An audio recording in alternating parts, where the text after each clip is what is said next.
Hello. Hello. How are we doing? Are we well? I see Frame Man's already paid us an intermittent visit for no particular reason. So, but why do you not like this bit of the stream? It's weird. Hello, Chip. Hello, Ragdoll. Yes, it's the battle of the carbs. It's pancakes v potatoes today. How are we all doing? We're well? Hope we're well. Ah, Frame Man, stop it. Would you be happy if I went over here?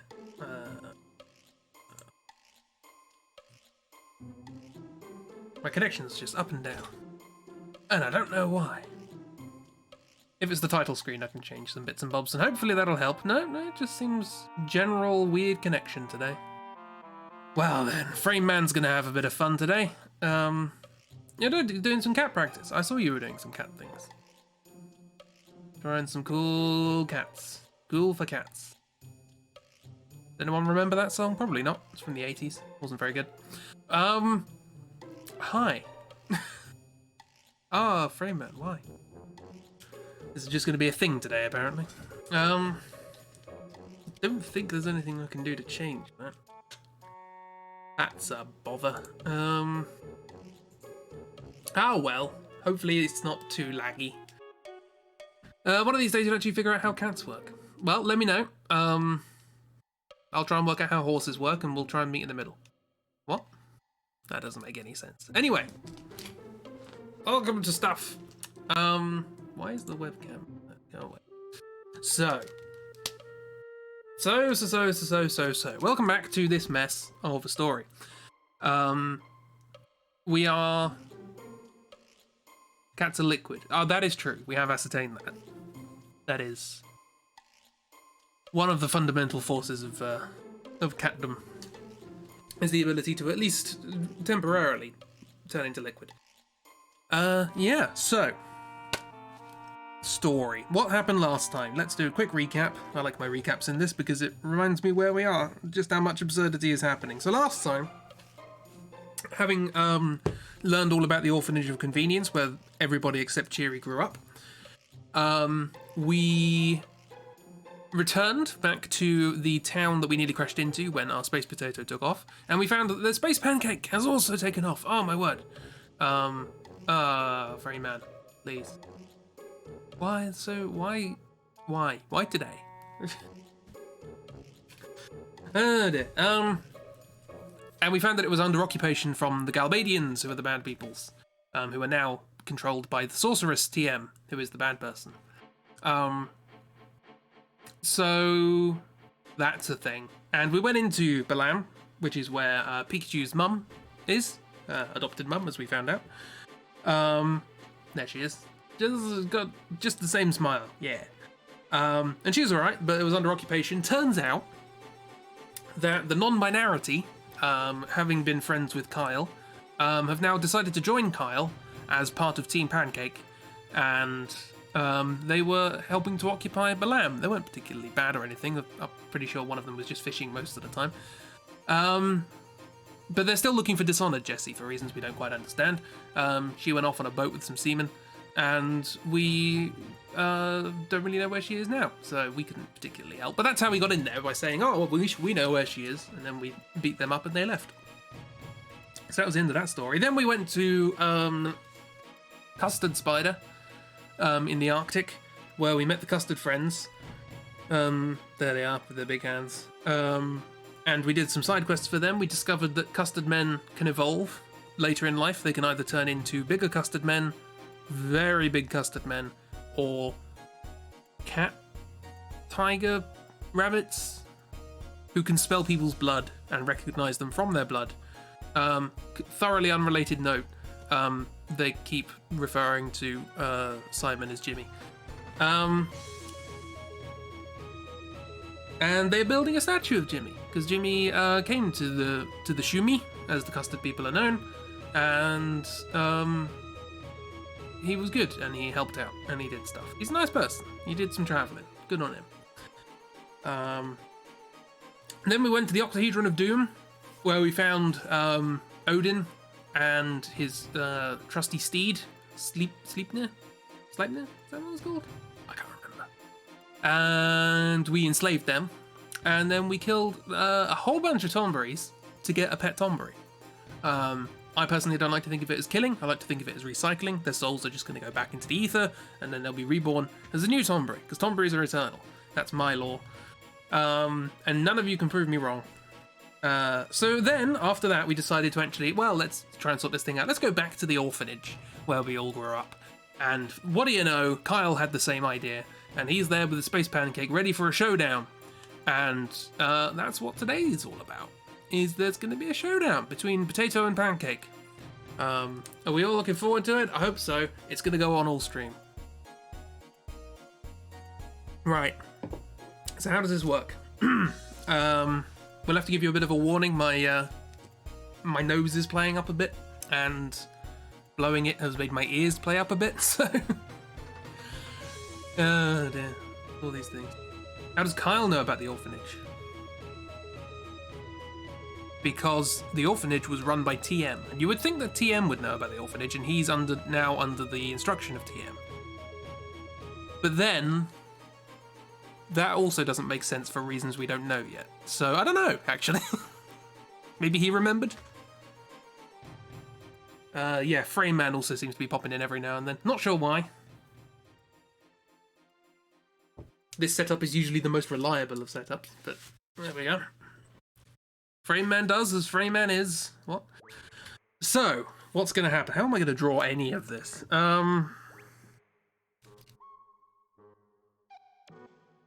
So, we're on stream 13, by the way, and this is the end of disc 2. This is probably going to become quite a long draw through. The Metal Gear Solid one was 10 streams. He shouldn't have remembered right. Assume he has Pokemon too. I don't know, actually. Hang on, I'm moving my microphone. Sorry, sounds. Oh no. Oh no. Bad sounds from the microphone. Maybe. I don't know. I can't hear him. Right. You can when you do the mission right at the beginning, your exam, you can equip Pokemon to him or junction Pokemon to him.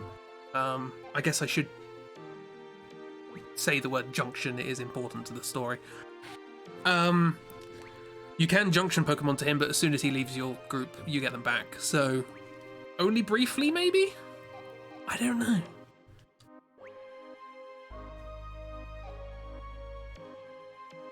I guess it's a plot hole, but compared to all the other plot holes that are going to come up over the course of the next few streams, it's fine.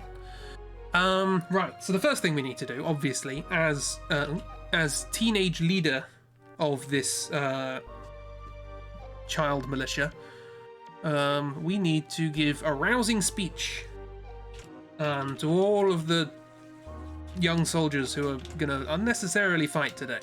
Quick reminder, the reason we are doing this fight is because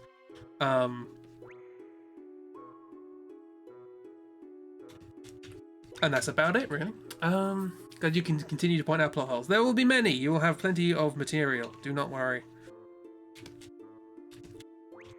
Oh, we're not that far away from this music being explained.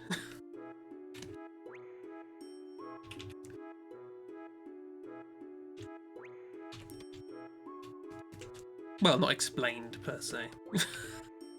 That's still a while away, but...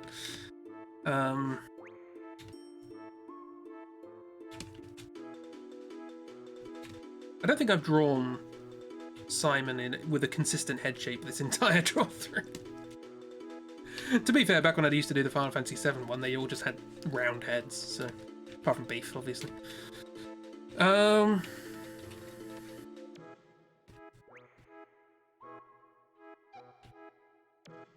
at the side.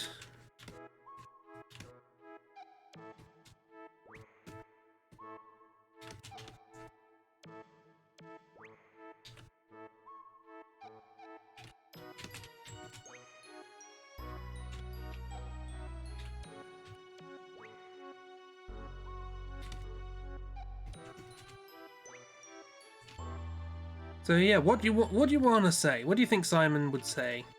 What do you think Simon says in this scenario that he like a day ago, became leader of this institution, and now we're about to fly it into another one for a war for no particular reason. Because we reckon the sorceress is bad, even though everything that we've seen so far is that she's, well, she tried to blow up the place, but we did try and kill her, so...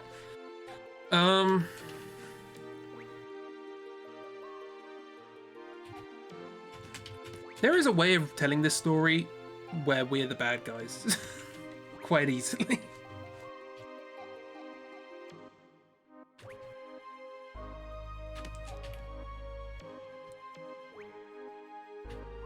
Maybe I should have done that. Maybe that should have been the gimmick for this one. Don't know why you still expect these character depictions to be accurate after you gave Sonic a massive horn and Sonic back in FF7. Yeah. Yeah.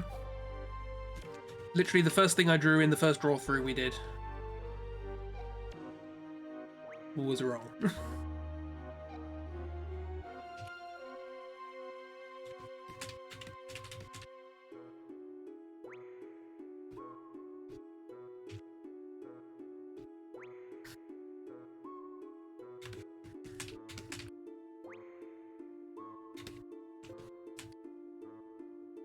Honestly, given where the plot goes from here, it doesn't really make much of a difference.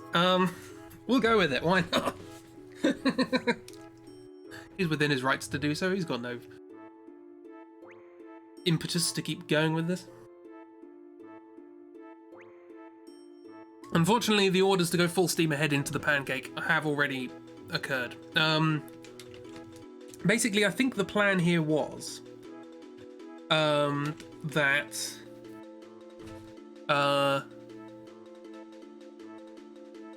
they have a vastly superior military to us. So if we just let them attack us, we're going to be kind of screwed. But if we take them by surprise by ramming into them, we're not going to win the fight. But if our party of plucky teenagers manage to get into their base, then we can screw them over from the inside while all the people here are dying. I think that's the plan. That's probably not the sort of thing you should say over the intercom to all of your soldiers and students, but, you know, these things happen. Oh, this piece of music's called Junction. Told you it's important. So, yeah. Simon says he's retiring, and, we get ready for the battle, and we need to go and inspect our troops before we do the full-on crash. So obviously we go to the most competent commander of troops that we have. Here's a bunch of nameless, faceless student soldiers.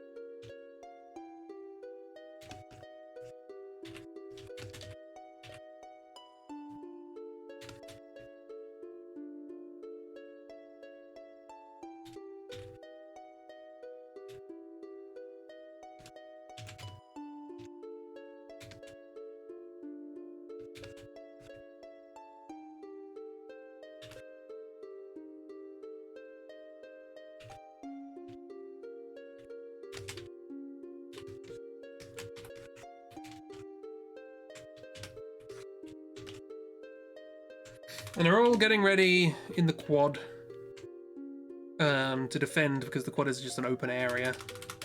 It's difficult to stop the enemy getting in there. Probably should have copied that rather than... No.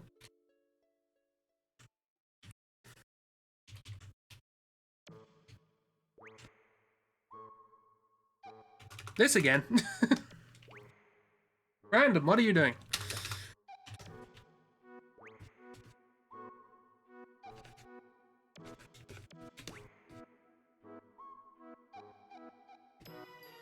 I guess you'd be surprised if there wasn't that sort of thing happening in something that's supposed to be random.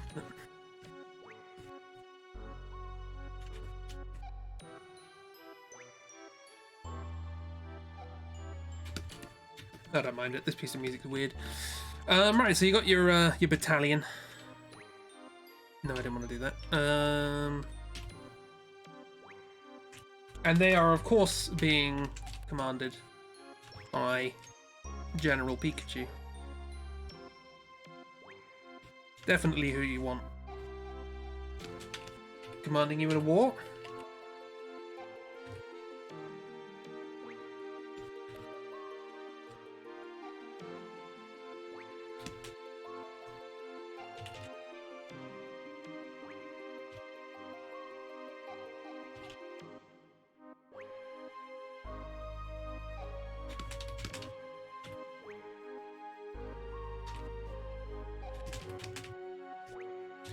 And yeah, we come down to, you know, say good luck and work out what the plan is and all these sorts of things. But unfortunately, Pikachu has other ideas, because Pikachu has something he wants us to do. He wants something which I probably should have brought up before, but there's not really much reason to do so. He wants us to lend him the keyring that we have on our gunblade. Do you remember we have a gunblade? I think we have it on the gunblade. It might be hung around our neck. I don't know. Frey man does not like plot. He wants to borrow that. And he's very coy about explaining why.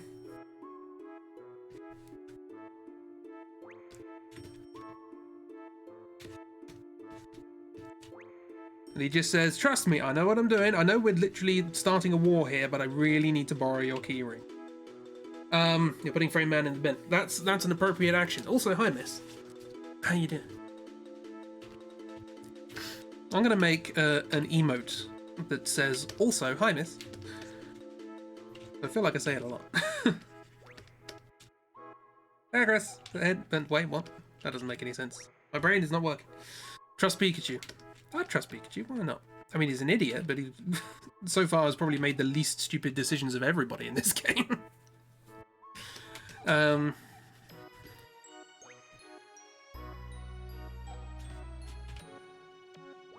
yeah, we're going to war. But Pikachu wants our... Actually, no, that's not true. He was the one who blabbed that Kyle had come from the Space Potato to the president live on global television. He did do that. That is a thing. And you had to enjoy the calm vibes after 6 hours of housework and 2 hours of food shopping for Christmas dinner. Yeah, calm times. Yeah. But that wasn't really a decision. That was just his impulse. And he felt bad about it. He knows what he did. So we give him and by we I mean Simon. The great thing about Simon is just sort of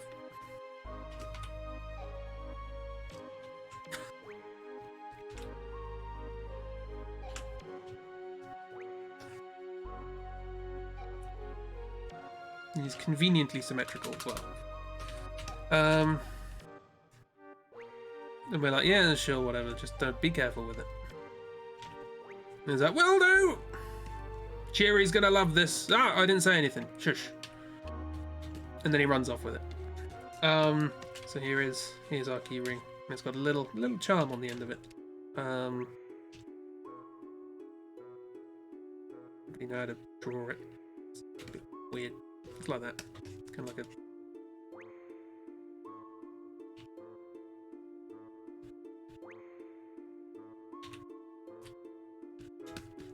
Yeah, close enough.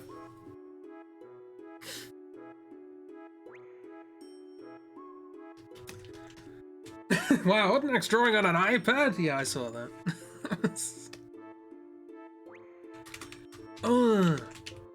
Kids these days is cheating by making things easy. They don't even print their own paper. They don't even pulp their own wood for their paper. They don't even source their own paint. Digging up their own mummies to get brown. Did you change your internet handle to I don't do art? I know, are you even doing art properly? You draw on an iPad. Oh, you use modern technology. I bet you buy your food from somebody who makes food, right? Bet you don't even farm your own food. Because you just want things to be easy. Not even trying. Yeah, so we hand over our keyring thing.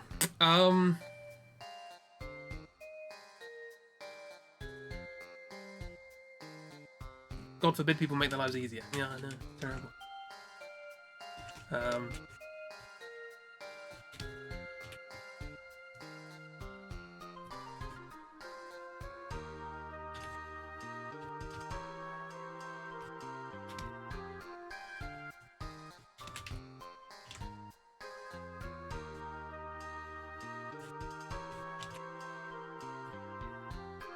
And Cheery is in no way involved in this transaction whatsoever.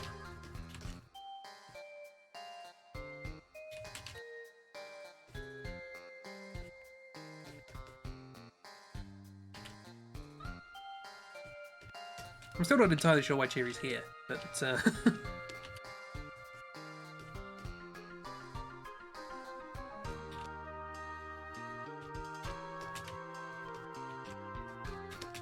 also, as somebody who recently edited a video with this character in it, I should probably remember what her hair looks like, but I don't.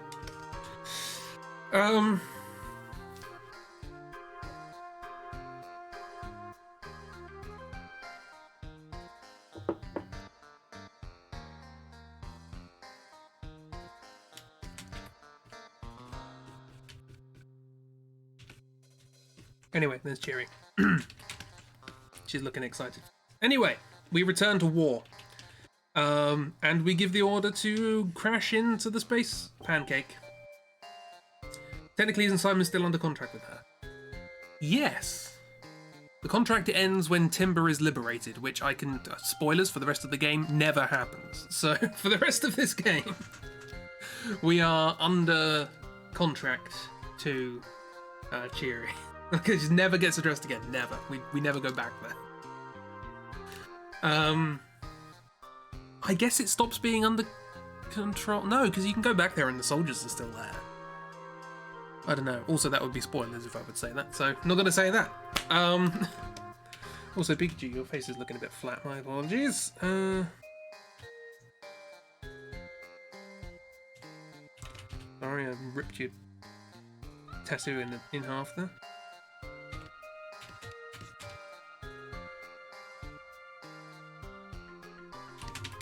Yeah, okay, we go to war. And what do? We crash the space potato into the side of the space pancake. Fortunately, and by fortunately I mean unfortunately, the space pancake had that is prepared for this by one of the most ridiculous things in this game. I'm not going to say it's the most ridiculous thing, because boy howdy is there good competition for this.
And no, the most ridiculous thing isn't Kyle. Kyle's just here.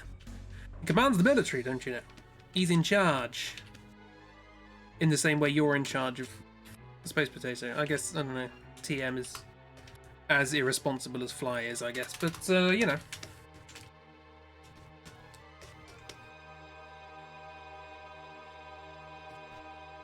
Makes sense, they're married. Apparently.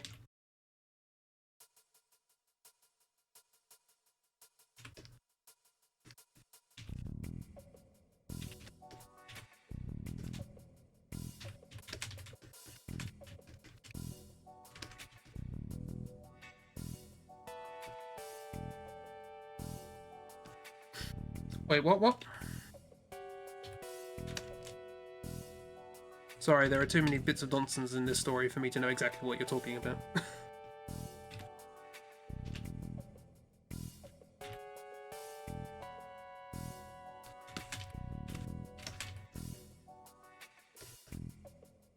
Oh, no, he's wearing boots, isn't he? Because that's the most important thing here. What footwear does Kyle have?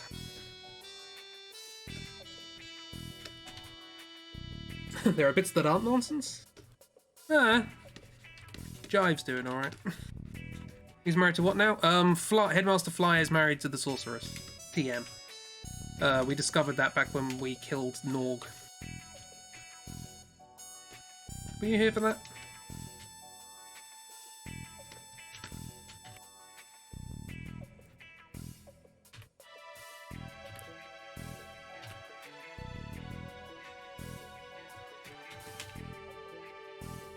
It's complicated, TM.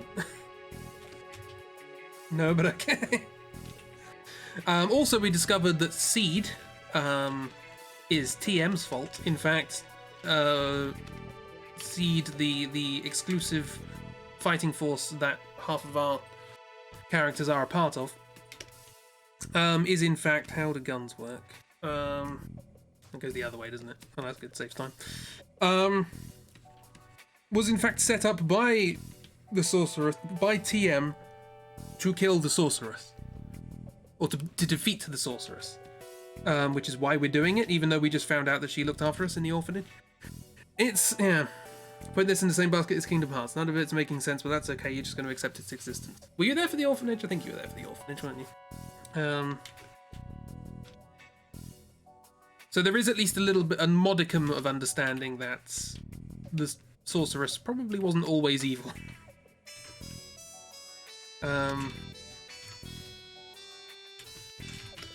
Right, how am I going to draw this?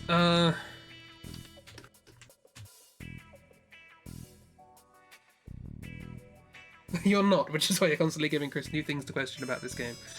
Yeah, Chibi reminded me that minor spoilers for the latter part of this game. As with all Final Fantasy games, at some point we're going to go to space. That's just a thing that happens in these games. But I had completely forgotten the method with which we go there, and that's something I'm looking forward to.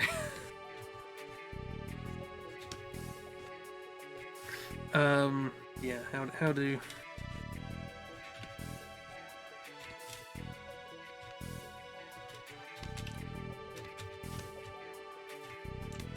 Sorceress is a woman, therefore she must be evil. An evil woman! We've come full circle.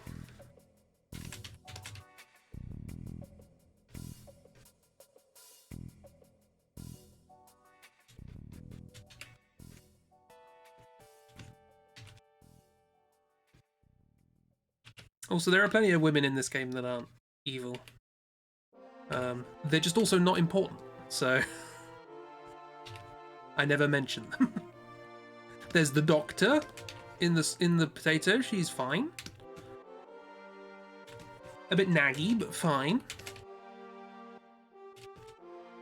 There's the woman who took us on the exam.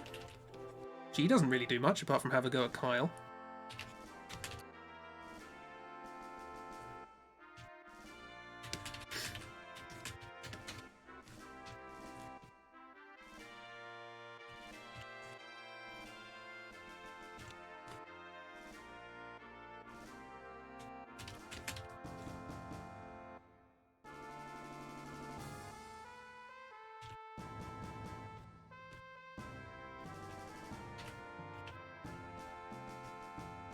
So yeah, one of the primary methods of attack that the Space Pancake is choosing to use is rocket motorbikes, which are going to be launched from the Space Pancake onto the Space Potato.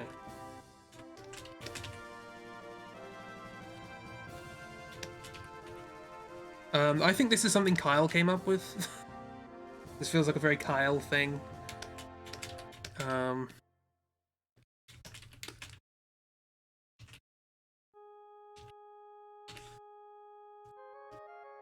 It's quite a cool scene to watch if you're like 12. But if you're not, you just watch it and go, what? There are other people with jetpacks, but I'll have reason to draw them in a bit.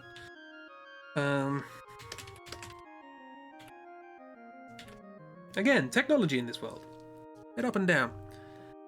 Sounds very Kyle, because you don't think any sane person would come up with that. So yeah, there's like a fleet of these, and they jump. They're on ramps, like they're on...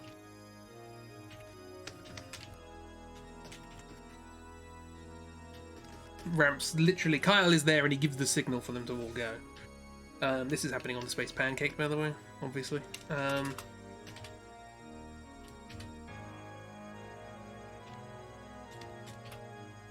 They do look cooler than this. I don't know how to draw a motorbike.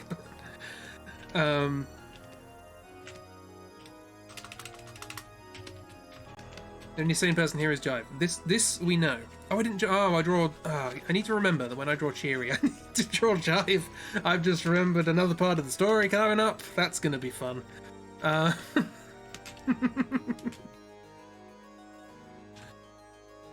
dear.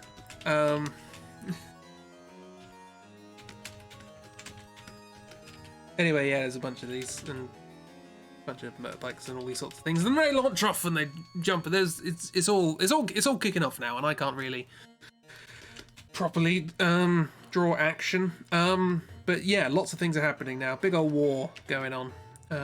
There's fighting and motorbikes and all these sorts of things. And the Space Potato is resolutely losing because it's mostly made up of children. Who'd have thought it? But the objective here is, of course, not to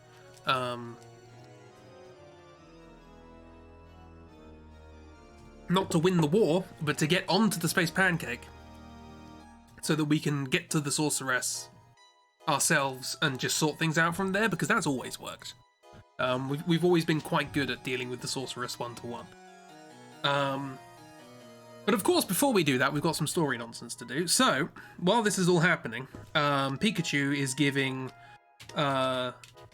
Cheery the necklace.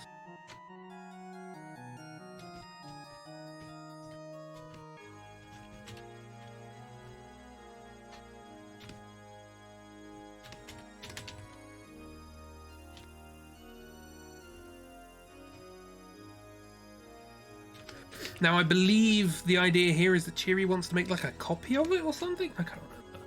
She likes it. She likes the necklace. We have eaten the Sorceress TM many times, and with many times you've been never. Yep.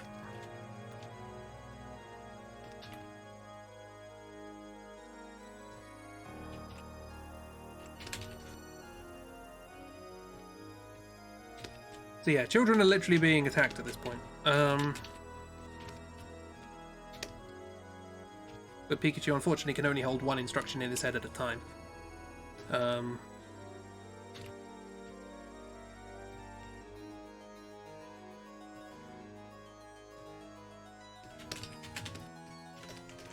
Drawn basically the same as last time. That's alright, I get to draw Pikachu. That's good.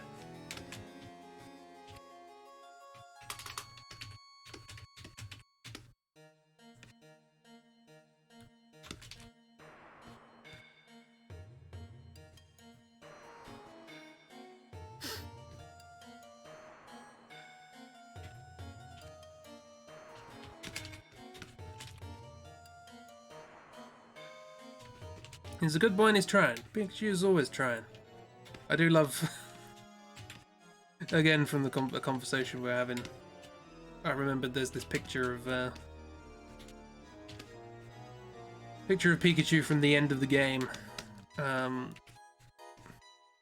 guess I can spoil it because I never really bring it up. It happens a fair old amount in the background of the game, but it's not important to the story. Pikachu's arc is essentially that he never gets to eat any hot dogs. And at the end of the game, he gets some hot dogs, and he stuffs his face with hot dogs so much he chokes. And there's just this screenshot of the really quite terrifyingly bad CGI of Pikachu stuffing his face with hot dogs and choking. And it's terrifying. It's terrifying. He's enthusiastic. He finally gets hot dogs. Oh, he loves hot dogs. And that's how Pikachu died. I think someone gives him the Heimlich maneuver.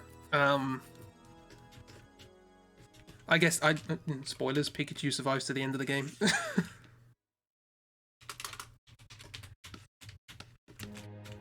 Then he's like, here, Cherry, I have found a bracelet. And she's like, yeah, thank you very much. I'm going to make a copy of this.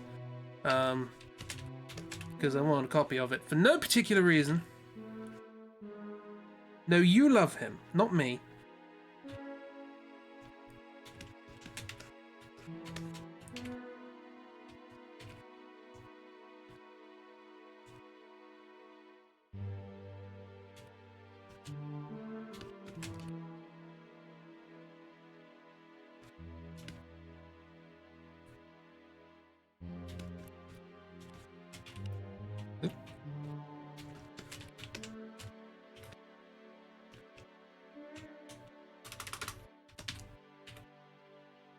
I'm glad I don't put my microphone over my keyboard because this is quite loud. Make a lot of clickety clacks.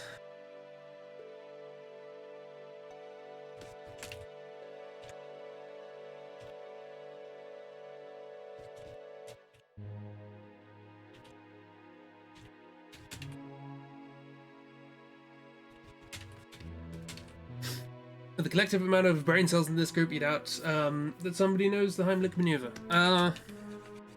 Probably not, no. It's probably Jive. Jive probably gives the Heimlich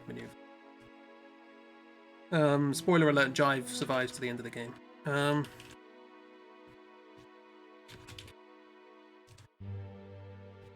just have to lift my hands up to remember where the thumbs go.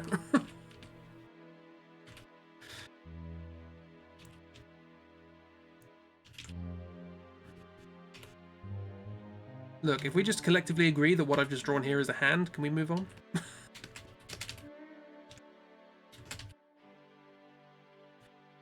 Yeah, she's looking at it up there. Thumbs go somewhere on the arm. Yeah, you're getting much more specific than I do. Or Jive, she has no thumbs. And none that I draw, anyway. Oh yeah, I forgot she has the... Cloud dress, or the Sonic dress.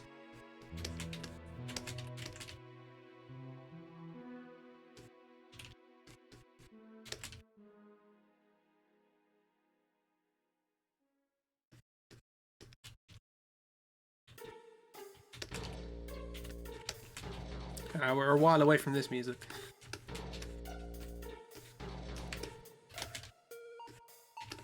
Although I'm looking forward to drawing what makes it. And explaining it, actually. The whole thing is just a bit of a thing.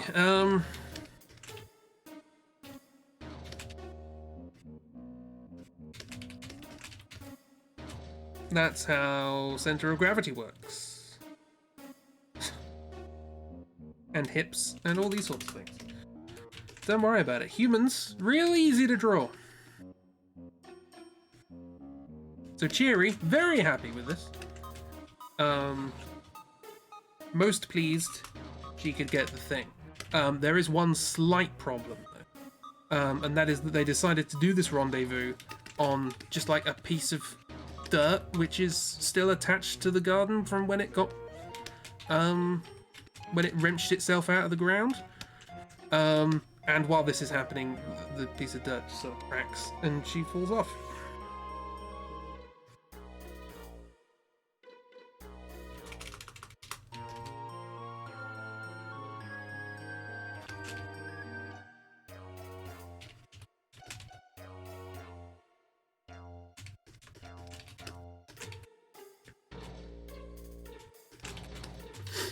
Yeah, so she basically is clinging onto some rocks. She doesn't fall all the way.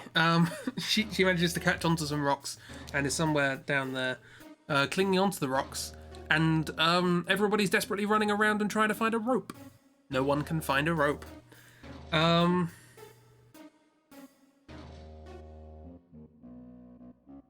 very Lion King, yes. Except instead of evil and usurping the throne, it's just stupidity. The Lion King solely progressed via stupidity. There's a story. Nobody listened to Dark when they started the RPG adventure. I don't know what that means. So yeah. Although I have been drawing some more fun characters for your RPG games recently. And I'm quite pleased with some of them. They're good. I hope you like them, and or hate them. I don't really know how they're going to be used. I hope they elicit a reaction. Dark always tells people to bring rope. Ah, I see. Always make sure you have a rope in a tabletop RPG. See, this is why I'd be terrible at these things. I didn't even know that. Yeah, no rope. Disaster. So obviously we go and get Simon. The war's still happening, by the way. There's just like motorbikes flying around and.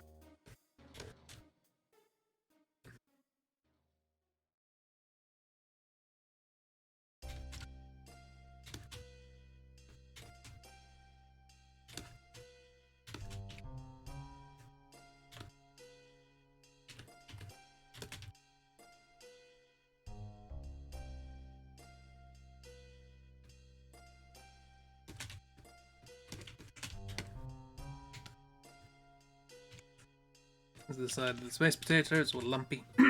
Anywho, this happens. Unfortunately, we've got a lot of other people to save, and we don't have a rope anywhere. No rope whatsoever. We literally run around the entire school. We're not looking for a rope, but we do it. And at no point do we just stumble upon and go, oh, well, yeah, I know, there's a rope in the so-and-so.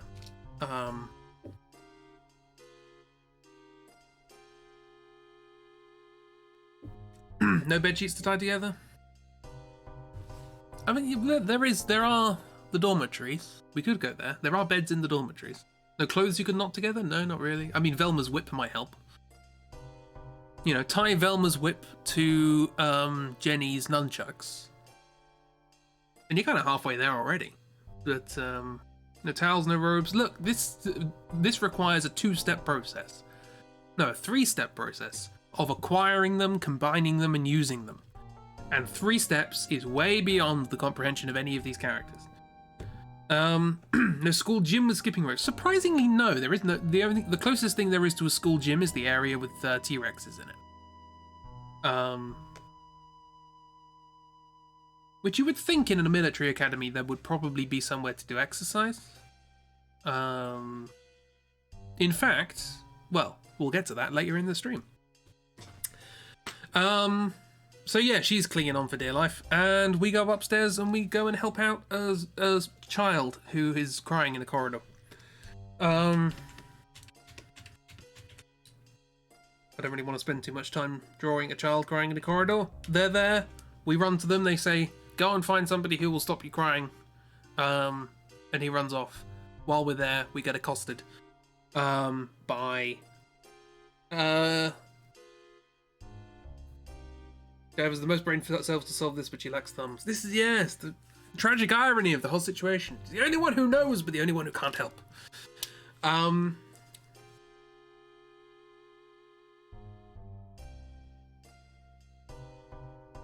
So, yeah, through a series of convoluted events involving trying to stop a child crying in a corridor, we get accosted by a man in a jetpack, and then we fly out into the sky, clinging onto the man with the jetpack.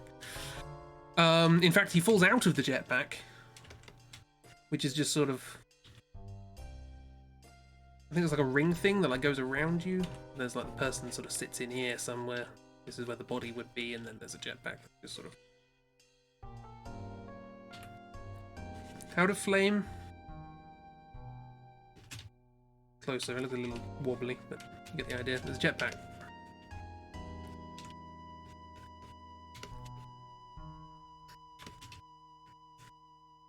I don't really like the art in Final Fantasy VIII, generally speaking, but I can appreciate the actual work that goes into drawing tech that doesn't look absolutely awful. There's some imaginative like designs for tech in this, and every time I try and attempt to draw something that even looks vaguely, you know, generic, it's so bad I'm like, wow, they did a good job. No rope, but yes, jetpack. Wait, because this jetpack has a rope on it. Yes. And we are now clinging to this rope with the operator of the jetpack. Luckily, neither of us are directly underneath the flames of the jetpack, I guess. But we are now, so welcome to the Drawthrough. I don't know why this jetpack has a rope on it, but it does. Anyway, do you remember? This is a callback to something that was approximately 2 years ago. Do you remember in the Final Fantasy VII Drawthrough when, having escaped from the execution chamber, Strong Jessie got into a slapping fight with what was her name? Somebody. What was her name? Linda? It wasn't Linda, was it?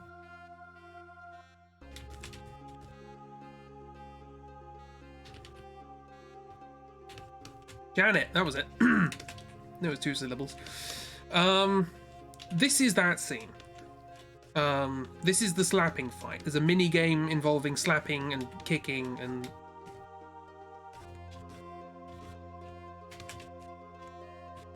it's a bit weird. I changed that to a punching fight because it was stupid. Okay, I'm going to change this into a proper slapping match.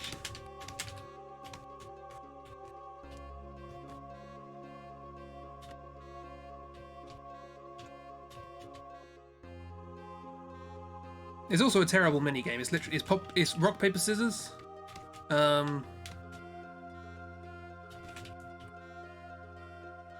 It is. I think it is literally rock paper scissors. Between like block, punch, and kick or something. And you have to win it to progress, and it resets to the beginning if you fail, and it's just bad. Squints and Feminist. Yeah, we did alter it in the original to do I still have the I did a sticker of it, didn't I?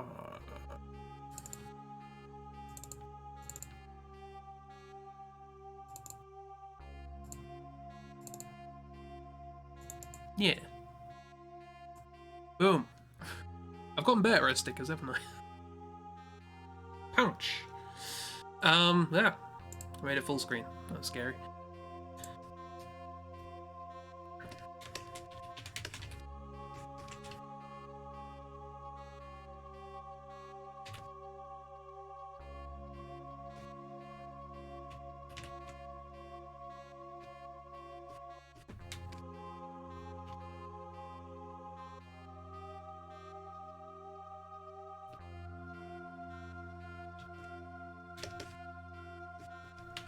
That's how fingers work, yeah.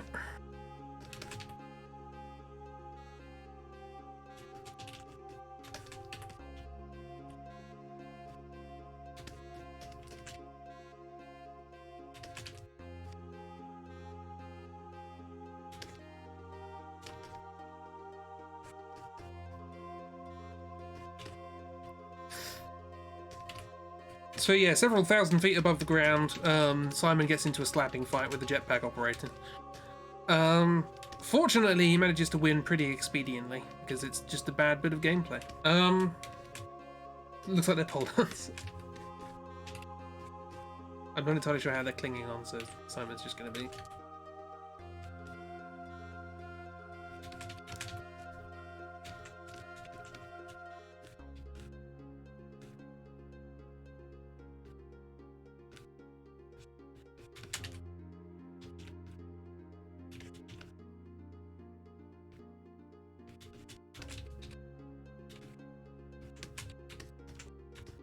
So yeah, this is happening, and there's just a bit of rope sort of dangling down.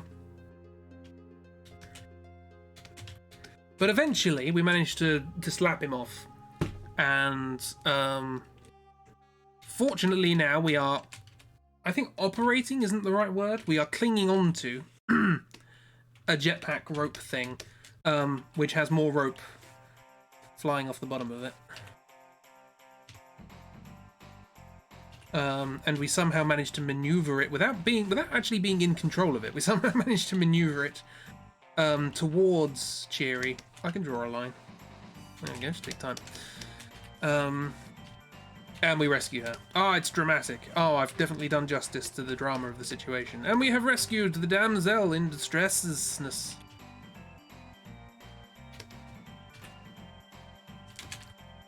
But more importantly, we've rescued our keyring, because that would have gotten lost. We can't have that, can we?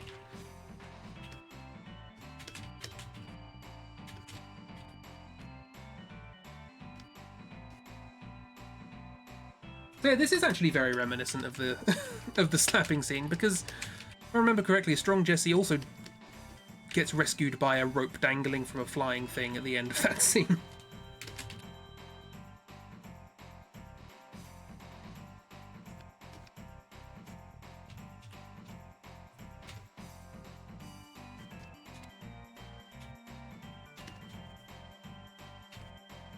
Draw the face before you draw the eyes. That's an idea, isn't it, Chris?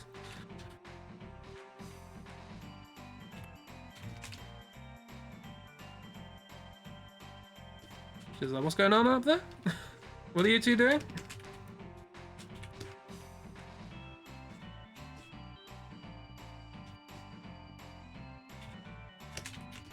Actually, I like the idea that this, like, she managed to jump onto the rope while the slapping match is still happening. Like, this was not a deliberate maneuver by Simon at all, this just sort of happened.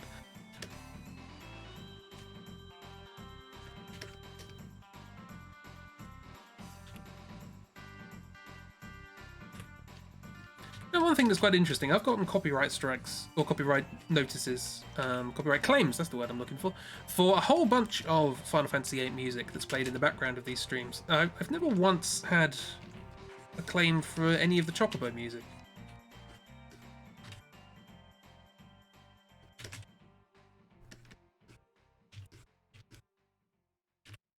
You would have thought that would be something that would be quite easy to... Because that theme appears in every Final Fantasy game.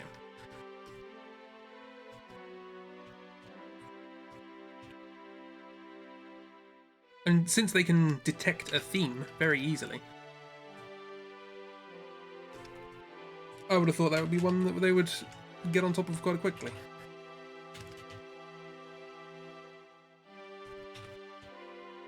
I know what I'm trying to draw here.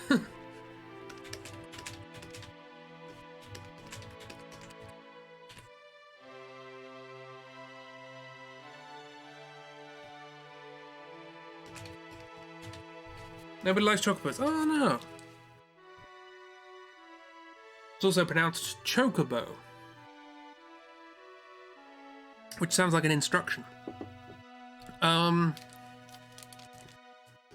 Final Fantasy X was the first Final Fantasy with voiceover, and the first Final Fantasy where we heard the pronunciation of most words in Final Fantasy, including chocobo.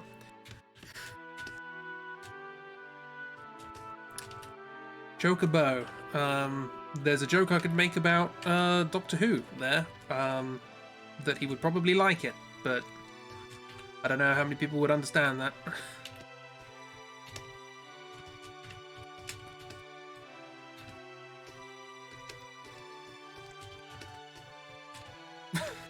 This is just sort of happening.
There we go, so that's the scene we're going on.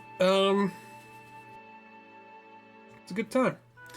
Eventually, somehow, we managed to make it safely down onto the ground. We managed to make it onto the ground that is still crumbling around the edge of the space pancake. So we've managed to make it onto the space pancake. Exciting stuff. And we run through the literal like D-Day Landings war that's going on there. There's explosions and people hitting each other with swords and loads of stuff. And I'm not going to draw any of it. Jive's having fun at least. Jive's loving this. Jive knows what kind of story they're in and that they're going to be fine, so they're just along for the ride. So yeah, they run all the way to the front door of the Space Pancake, which is apparently unguarded. And they make their way in. There they discuss the...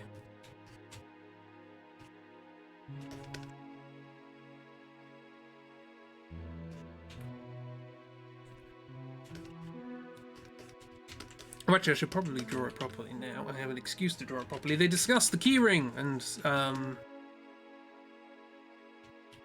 how... Oh, God, now I've got to draw it properly.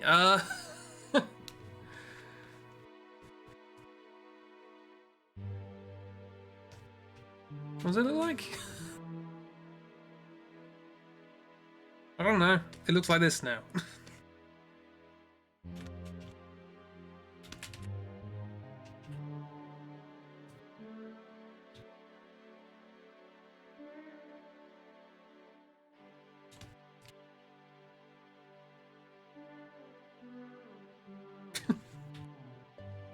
This is the keyring. But they talk about it, and they talk about how you know, it means a lot to Simon for reasons I'm not entirely sure why. I don't think they ever explain where it came from or what it means. Oh,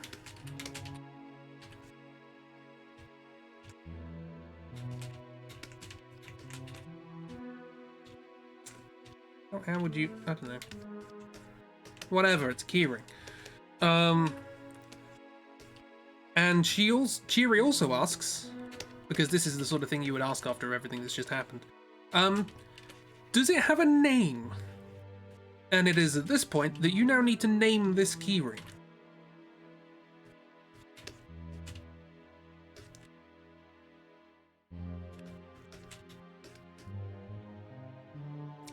I'm absolutely not doing it justice. It's got quite a nice design if I remember correctly. You have to name this keyring.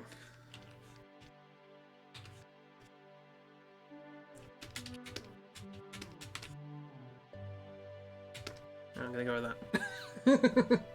Need to name a keyring. You can call it Klefki.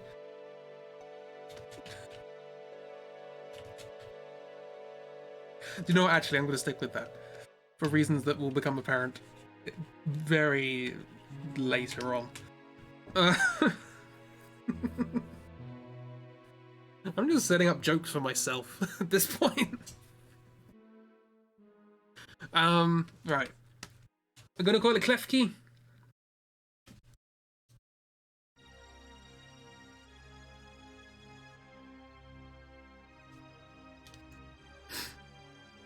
Did I save the thing? Frame man, shush.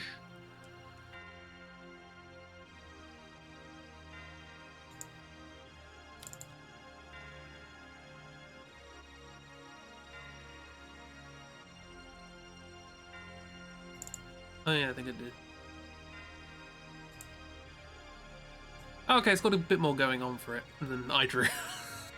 I just saw the screenshot of the last time I played this game and what I called it. Is it spoilers to show you that? Probably not. That's what I did last time I played it. Gives you a clue as to the significance of this. It also says call it a character. It's literally a keyring. It's not. A weird conversation to have, but especially during a military battle. Yeah, war's happening now. Anyway, you make your way inside. What is this? Anyway, you make your way inside the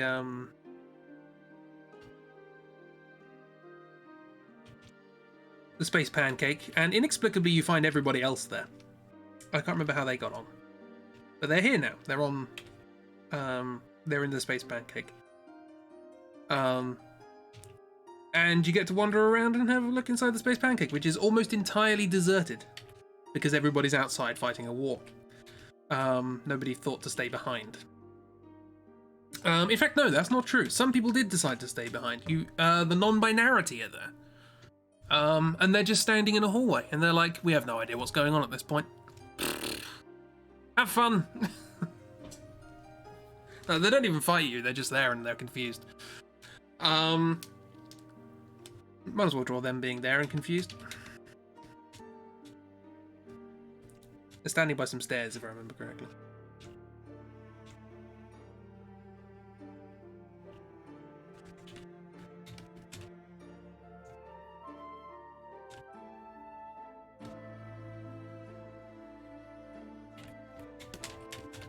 Oh yeah, I was writing music for this, wasn't I?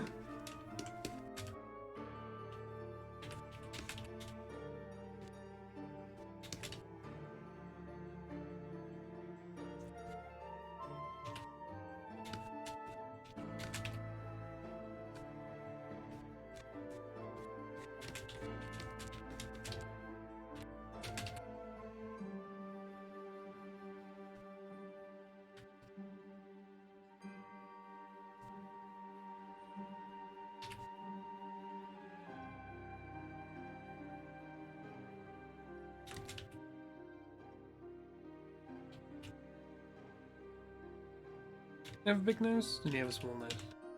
I think he had like one of those. Sorry, they.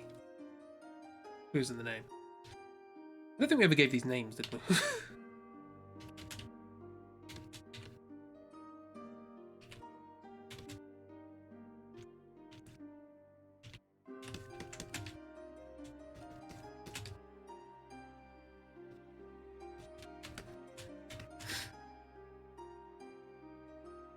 We're just here and confused with the non-binary mood. No, listen.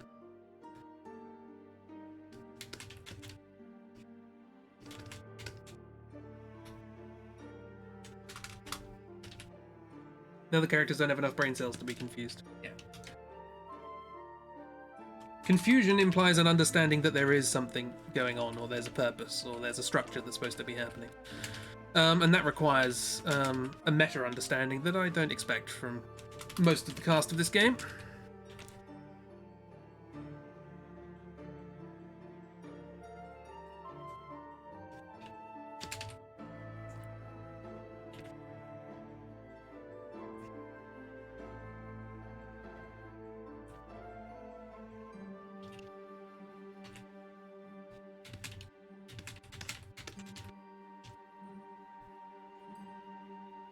I forgot he wears MC Hammer trousers.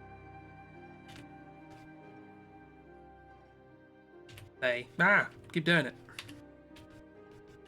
Sorry, non-binary friends. I do try. Oh, with sandals as well. I'm rediscovering all these things that I made up about these characters. Just by trying to draw them again. Last time I drew this character, they were just holding a fishing rod.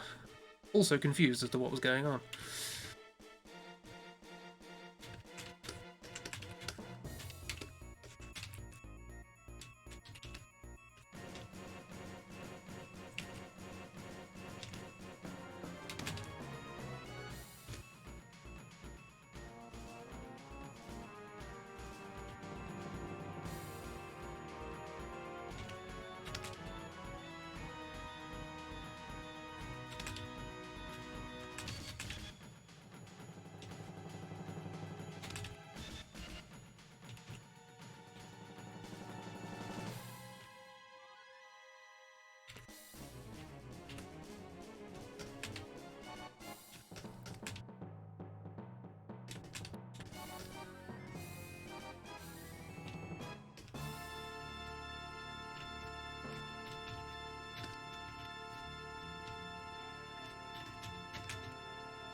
These guys don't have a theme tune, I've just realised that.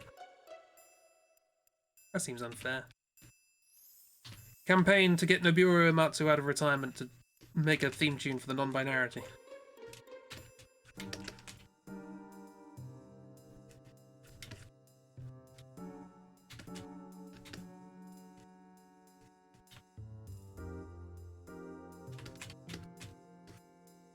Yep, that's a drawing I did. They're small, but they're not as...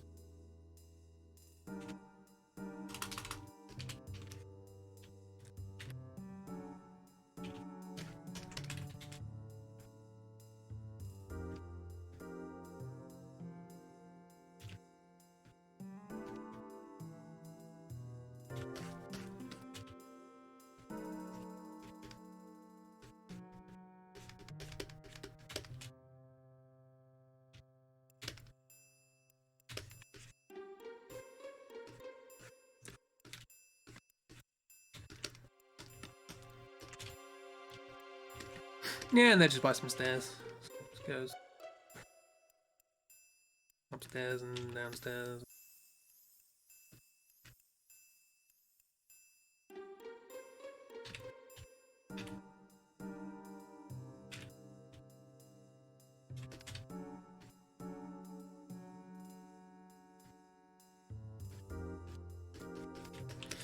Yeah, so you wander around this place. It's basically a dungeon. There's enemies around for reasons. There is also a new friend. Oh yeah, I forgot there's a new friend.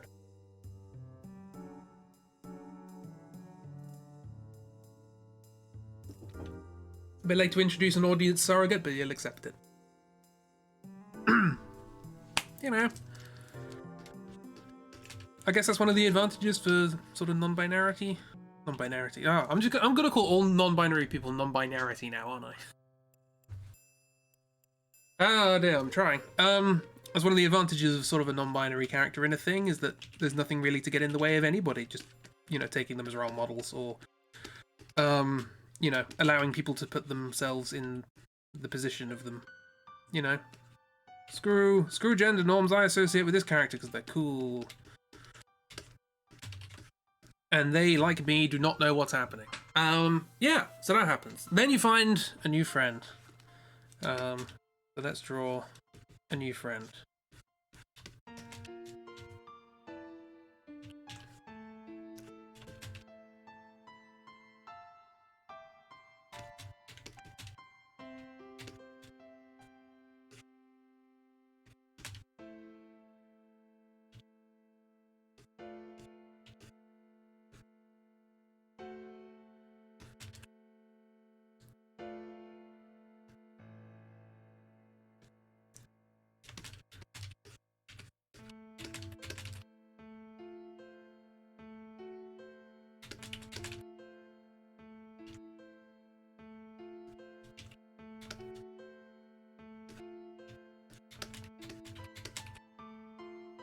Non-binarity sounds like some kind of non-binary singularity, and you kind of dig it.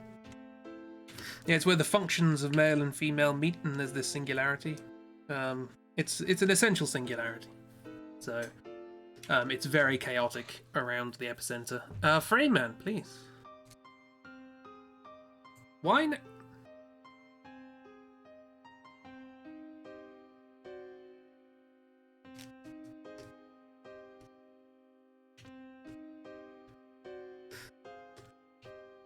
Oh, okay, Frame Man's calmed down. Frame Man does not like jokes about non-binary things. Frame Man does not like maths jokes about complex analysis. What is the Laron expansion of the non-binary function?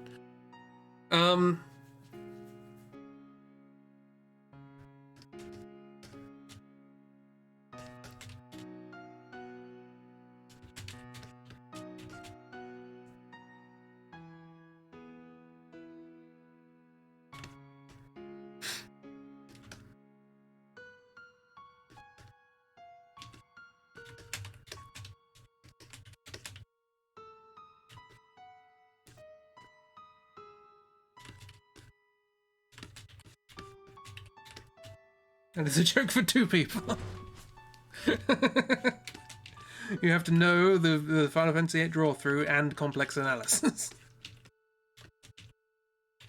Picard's theorem states that for any sufficiently small observation of a non-binary person, there is enough chaos in the area that they can take on any form except possibly one, which is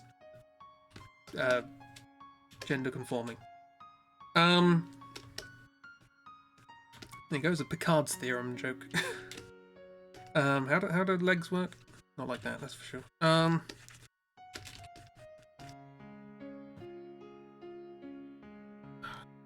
Always have this problem.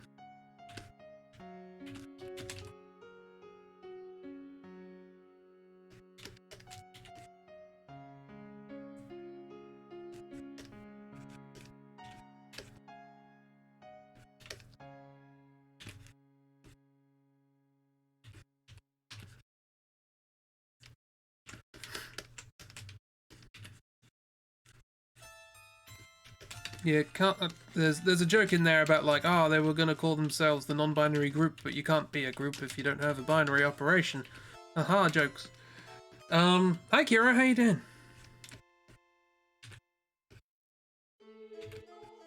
Welcome to Maths Jokes.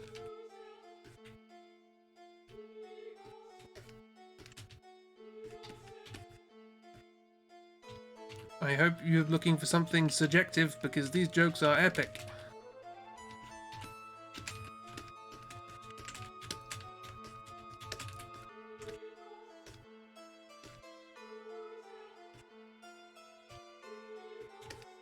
Oh, it's cocking its leg like that.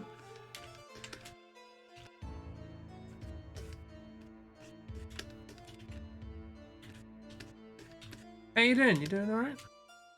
Frame Man is being a bit of a bugger today, so don't worry if you get some frame drops and things. I don't know why they're being a bugger, but they are.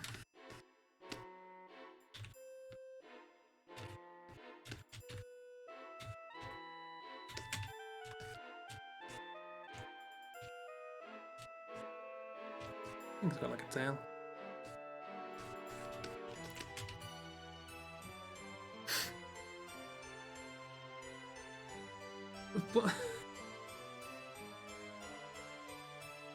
What emote is that? I like it, but what is it? I have chai? Patsip, I have chai. What? Oh, it's a chicken! I have chicken. Is that a chicken? Or is it Ronald McDonald's head in a bucket? I don't know. This is the problem with emotes, you have to make them small. Speaking of making things small, this head's too small. Had to be slightly small, because I do have to fit on the other two.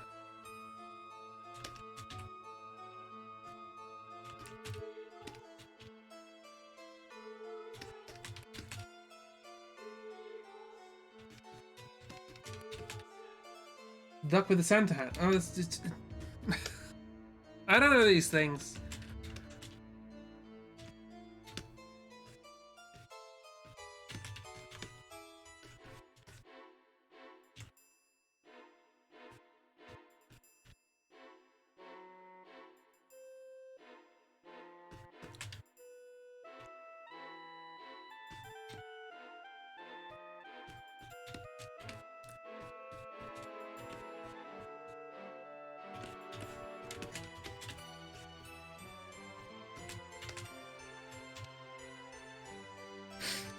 You don't have your glasses on, it's as much as a mystery to you.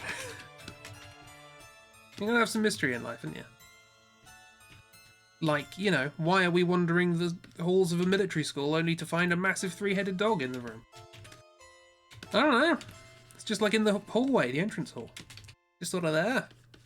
I don't know why.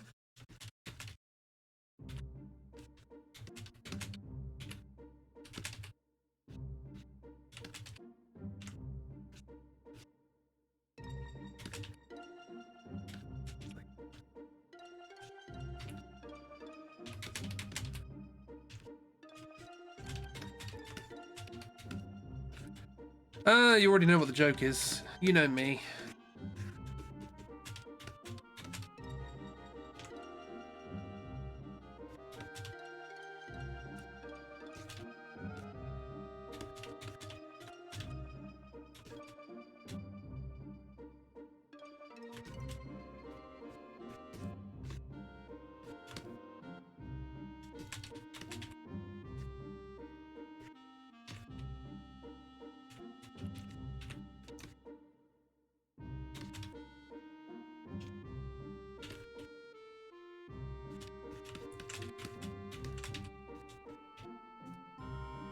This one has a fluffy colour. Got like pink fluff on it.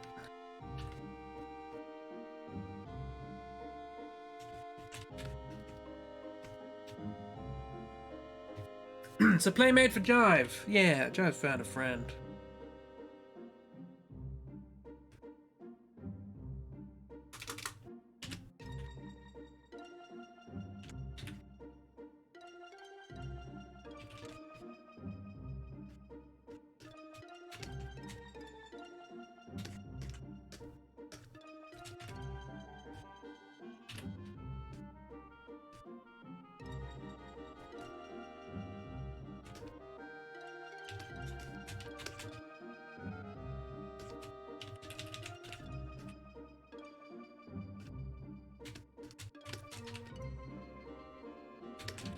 Yeah, so you find a new Pokemon. You get this as a Pokemon. Yes, exciting times. That means you get to name it, don't you? Oh yeah.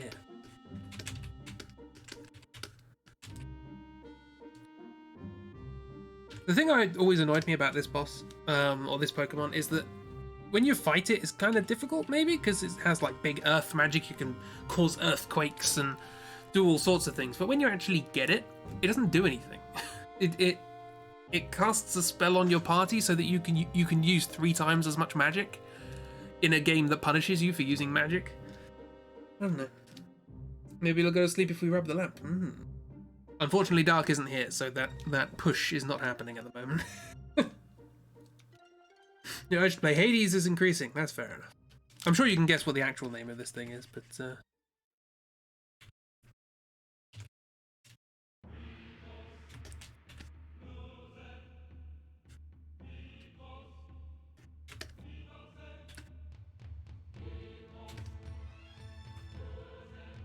Spot, correct.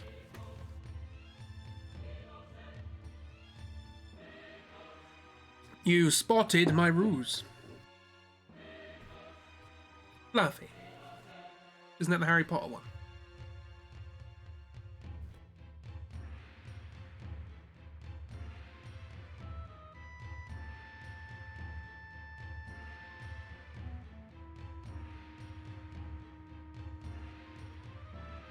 Hades lets you pet the dog, so it's already a superior game. You can pet a dog earlier in the game, and you can go back there later and pet the dog then. And I think you get a special thing. I don't know what it is. I never did it, but.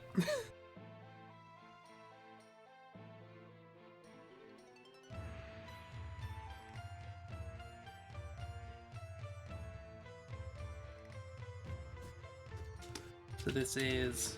We'll go with Spot.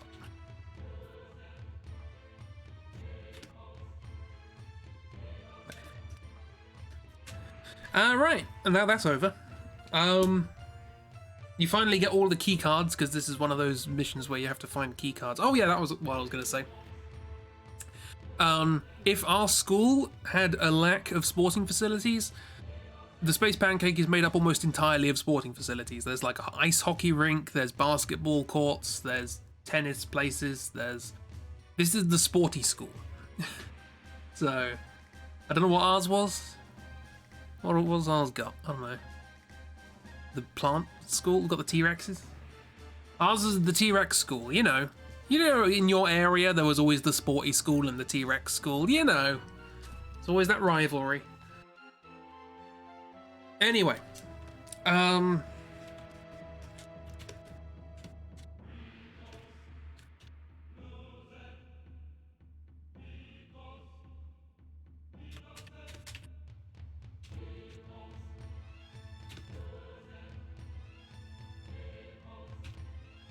We eventually actually find the sorceress. I keep forgetting how I draw her. I think I give her a bun, don't I?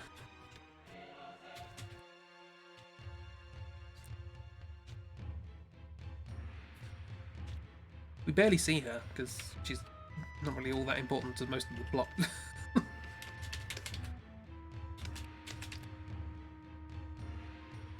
As a consequence, I always forget how to draw her.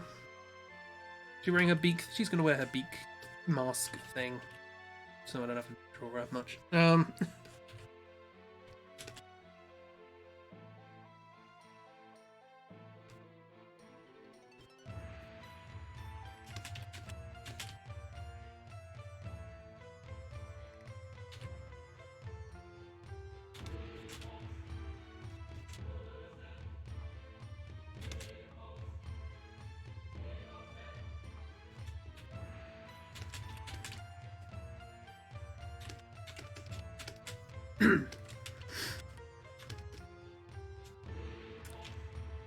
I can't remember. Do you like? I think she's got like feather boa sort of thing.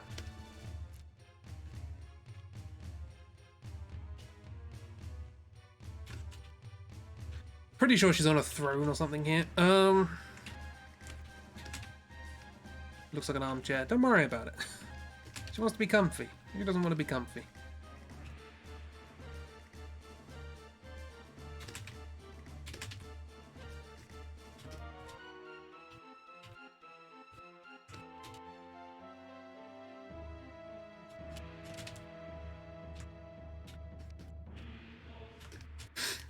You like that mask? It's a good mask in the game.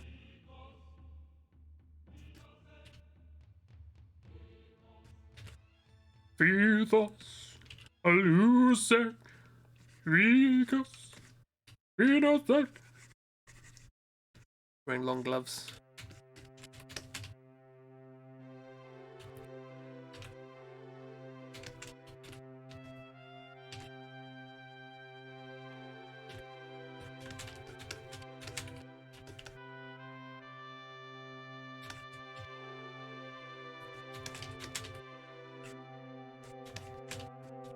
Some sort of weird throw. I'm not entirely sure what room this is that you're in, but you're just in a room. You find a room. It's dark and gloomy for some reason. Yeah. Anyway, how is Akiro? Is Akiro doing well? How's your back and all that?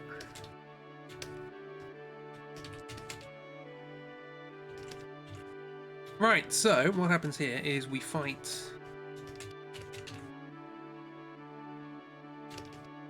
Well, we meet Kyle. Kyle's here, obviously. He was in charge of the motorcycle brigade. And he's here to defend the honor of the sorceress, as he always wanted to do since he was a child. Which is literally the first we've ever heard of it. But then again, we only just remembered that we grew up in the same orphanage. So, maybe we did know that. And we forgot it, because Pokemon. Oh, quick recap for Kiro, who wasn't here earlier. Things that have happened. Simon retired. We got a necklace from Pikachu. We gave the necklace to Pikachu. Kyle fired off jet motorcycles. We gave the necklace to Pikachu gave the necklace to Cheery. She then fell off a cliff. We then had a slapping fight on a jetpack and rescued Cheery. We then named... we didn't name the thing, did we? We need to name the thing. Did I forget what we named the thing? I might have forgotten what we named the thing. Oh, Klefki. Did we call it Klefki? We might have called it Klefki. We named the keyring Klefki. It also doesn't look anything like this. Don't worry about it.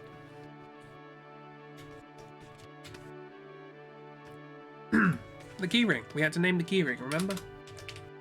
We have to name the character of the keyring.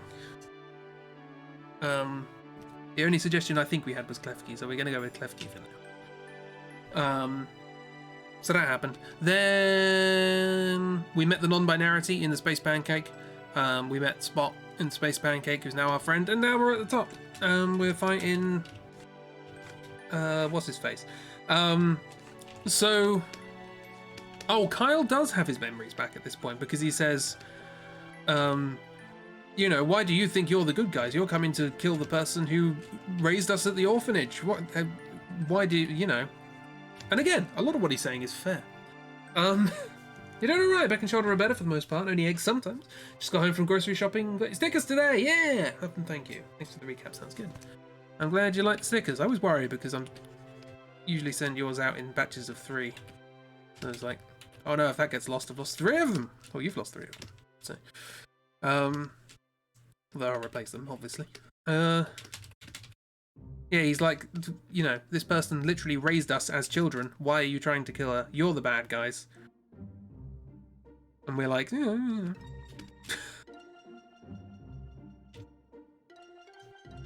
I mean, has the sorceress killed the president? But I think that's about it that she's done, really. She's threatened to burn some towns down, but she hasn't killed anyone. How do you know about that? I don't know. It's Kyle. Kyle does what Kyle does. Maybe the sorceress unlocked his memories or something? Magic! That's better. He's got a tighter haircut. Have a big nose?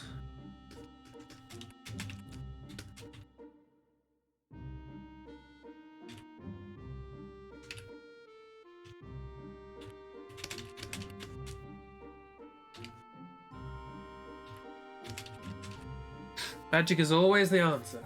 Magic is never the answer. Don't do magic, kids. Sorry, I just looked up in my screenshots folder and I've got this for some reason. Sekiro. Don't know why, it's just there.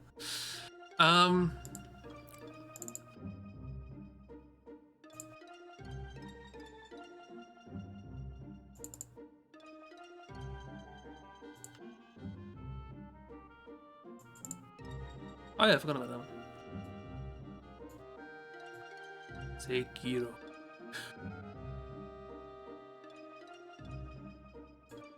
Anyway, enough of that. Go away screenshots. So, back to moral ambivalence, the game. Our response to him saying, why are you trying to kill the person who raised you as a child, is to say, plot! And then we fight him.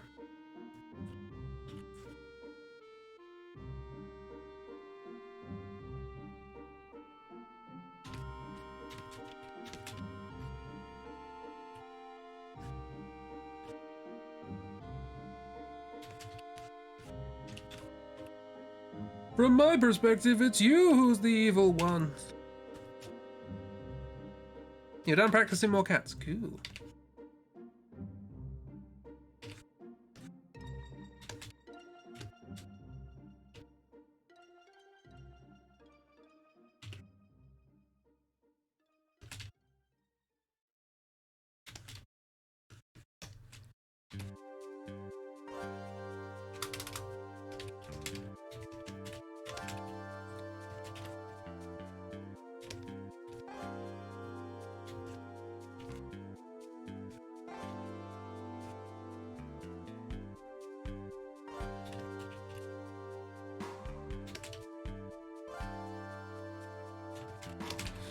So yeah, you fight Kyle for a bit. That happens.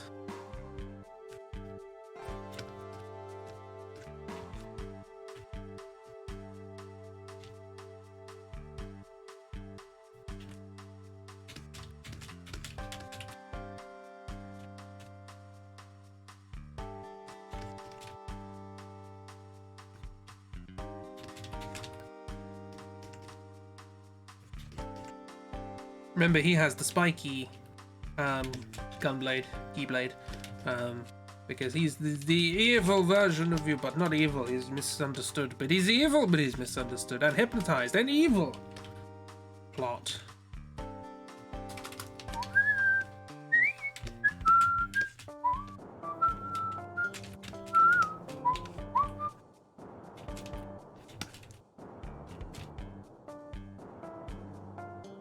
From my perspective, it's the seed who are evil.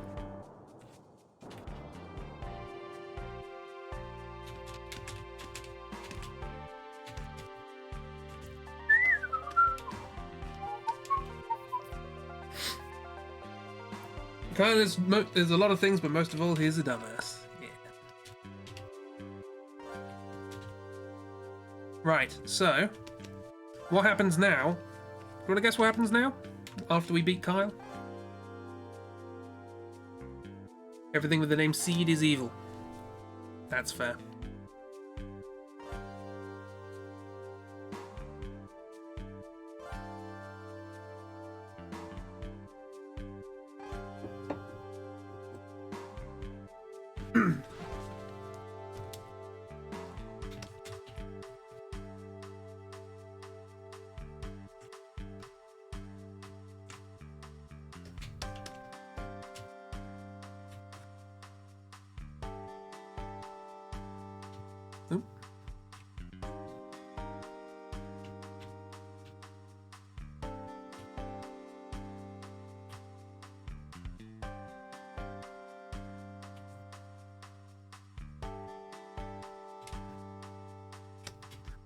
We fight the sorceress at the end. That is a good guess. Unfortunately, it's not true.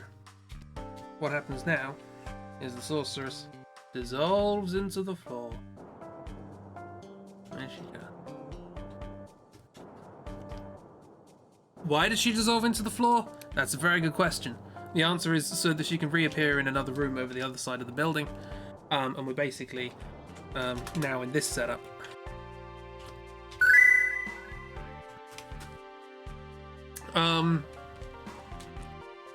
I don't know why they do that. The reason they did that is to show me just how badly I can draw Kyle. Thanks, game, making me flip my own artwork. Honestly.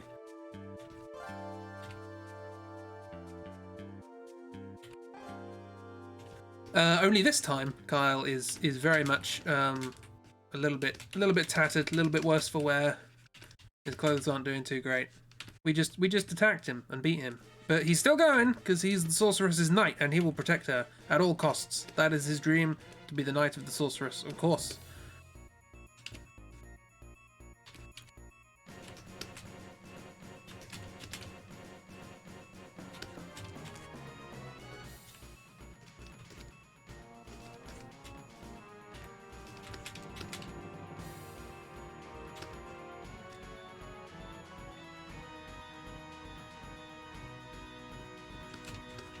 Okay, now that's done, we fight him again, and then we fight the sorceress.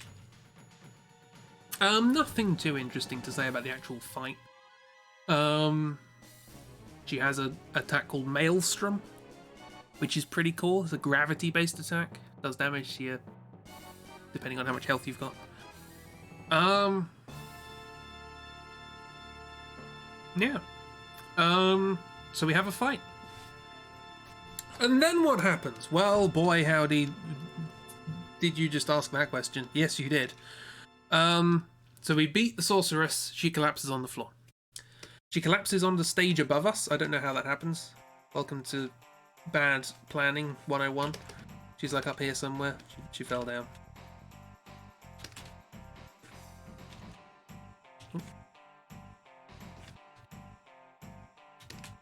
This is a weird spiky thing.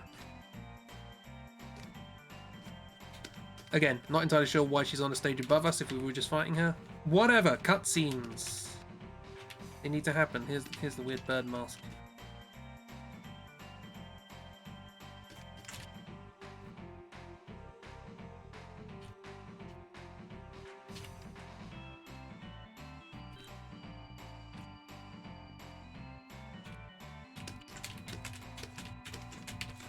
Down here, however, there is a big magical burst of energy, and it blinds everybody and holds everybody in place. But in particular, what it does is it knocks out Cheery, who's now laying on the floor. No, hang on, it doesn't knock out Cheery. Hang on, wrong way around. It knocks out Kyle. Kyle's on the floor. We knocked out Kyle, to be fair. They needed him in the room for this. That's why we moved rooms. They wanted another fight. So, tattered Kyle is on the floor. We beat him up. He's down here. For reasons. He doesn't have the magic to teleport up to the top of the thing. So he's on the floor.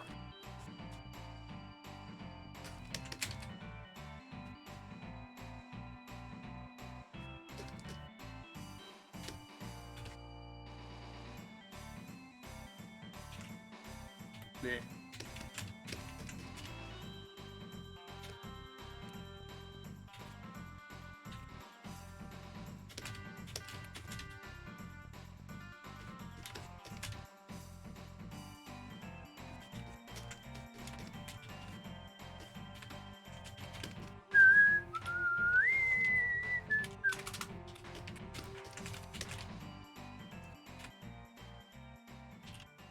Luckily, he does wear a long coat, and it covers up a lot of the crimes. I mean, makes it quick to draw.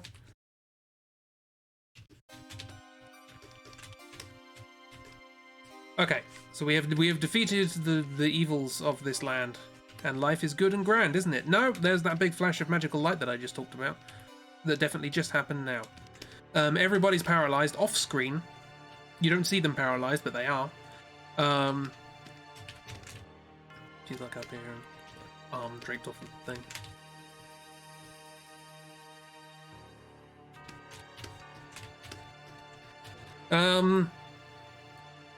And then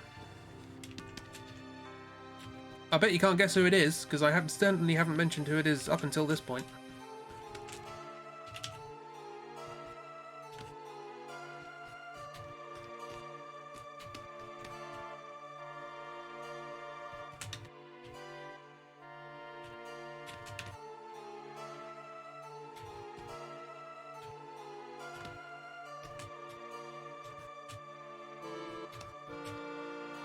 That's right, it's Cheery. Cheery gets up and starts moving around in a very weird way. Just when we thought everything was going well, we're now paralyzed on the floor and Cheery's moving around all strange. She's a zombie. Oh no.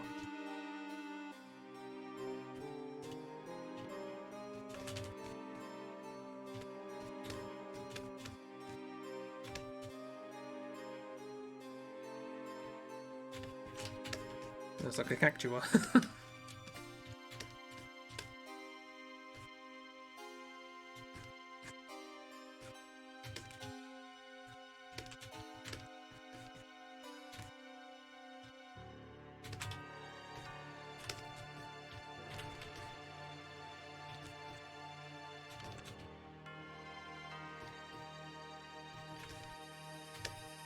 Throw her off the school? Well, that didn't work last time, so...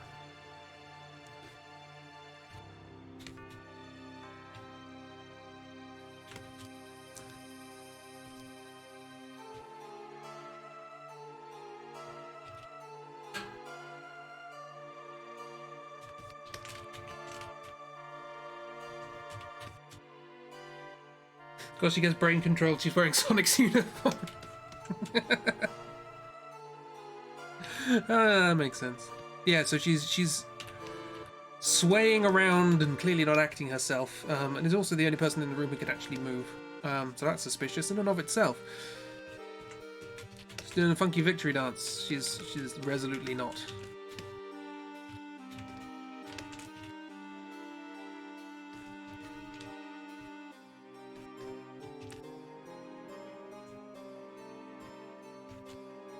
Dragging her feet along the floor. Sort of rocks from side to side as she moves.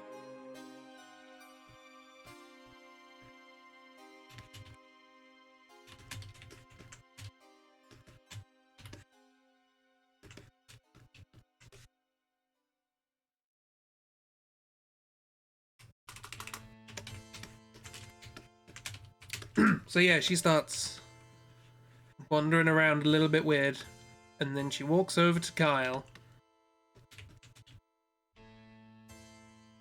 in scale and with a line through her, apparently. Whoops. This is why you use layers, kids. No, don't use layers. That means you're not an artist. Too much like easy work. And then she leans down to Kyle and moves her head closer to him like this,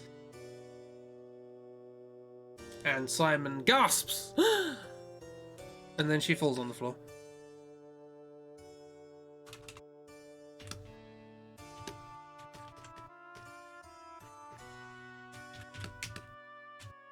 And then Kyle gets up.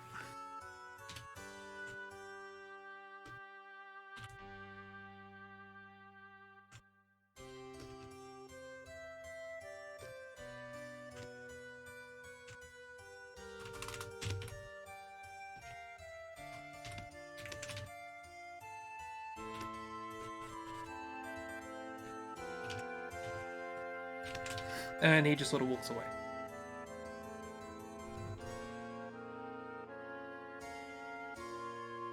So, in summary, we beat the sorceress, and Kyle also was unconscious.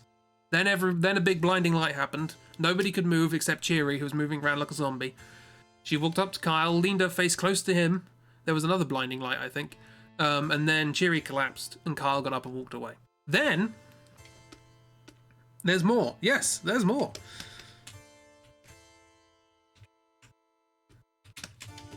The sorceress gets up. He literally just walks away. That is what happens. Sorceress gets up and says, oh, wow, ow, my head hurts. That's not good. Ooh, blimey. Oh, hello. Hello, I recognize all of you. Is that Pikachu? Is that Simon? My, you've grown a lot, haven't you? How's everybody doing? Oh, that girl looks dead. That's not good. So yeah.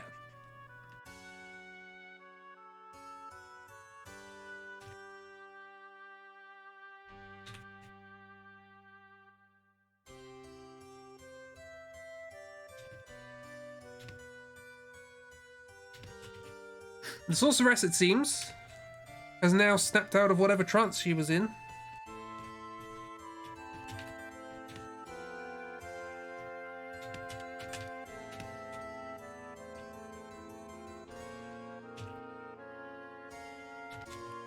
And has returned to her normal self.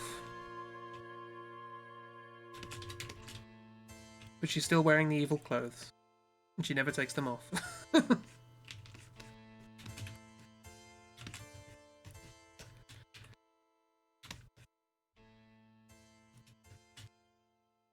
Which, to be fair, they look cool. She's got a look going on. I can't draw it.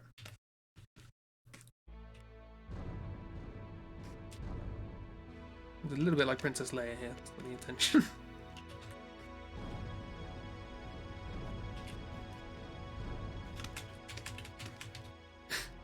She must have great back strength, yeah.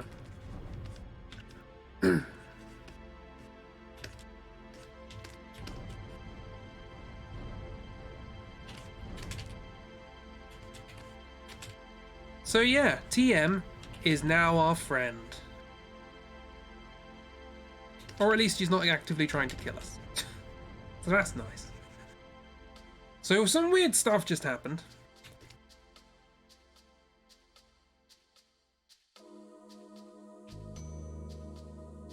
And I was honestly expecting the end of this stream to be like a kind of exciting moment, because this is like the end of disc 2. Ah, it's exciting. But I've just realized none of this makes sense.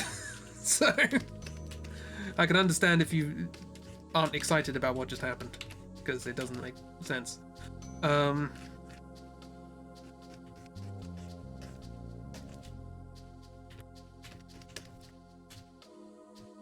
It sure doesn't. Although I do like zombified Cheery down there. Yeah. It's kind of a badly paced cutscene as well. How many discs are there? There are 4, but the 4th one is just the end. So basically 3. We're about 2/3 of the way through. So we're looking at like 20 streams, I guess.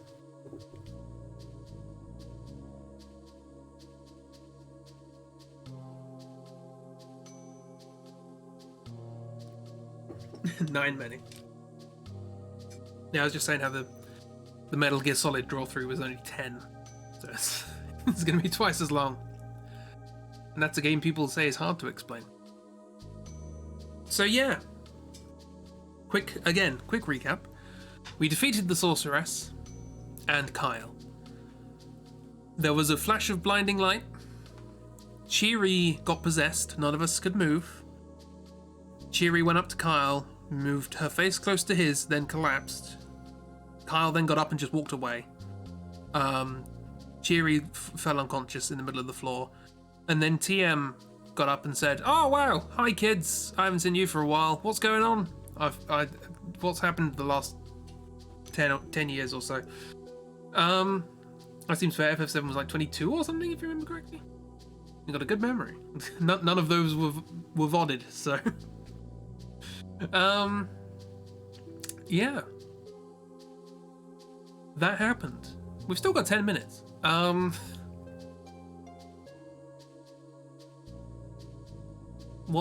well, we'll just carry on. Disc 3. Hi Kyle, how you doing? You're right there.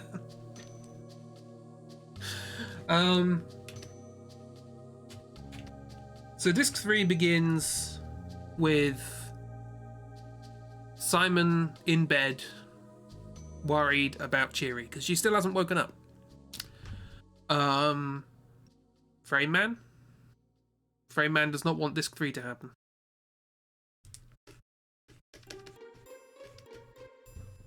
I never know if you can hear me when Frame Man's having a bit of a tiz. But, that kind of you every time you try to explain this game to me. We've got some stuff coming up. Disc 3 doesn't get any better. You can hear it, okay. Yeah. So... yeah, so we wake up with Simon in bed, worried about Cheery. He's for the amount of interaction they've had and the amount of interest he's shown her, he is unnecessarily worried about her. Like, I want to hear her talk again, and I want to hear her laugh. I want to see her smile. Oh no, I'm in love, but I can't admit it because I'm an angsty teen protagonist. So he decides that he's going to get up and go to the infirmary and see how she's doing. Still asleep, turns out.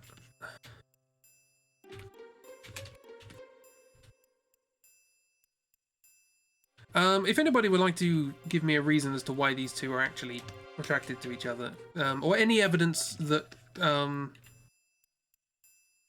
Simon has shown any romantic interest in this character at all up until this point, I would be grateful to know. There's a bit more suggestiveness in the dancing cutscene from earlier on in the game, but they literally just met at that point, so... Simon is in love with you. Yes, this sort of comes out of nowhere. Magic. Yes, if in doubt, magic.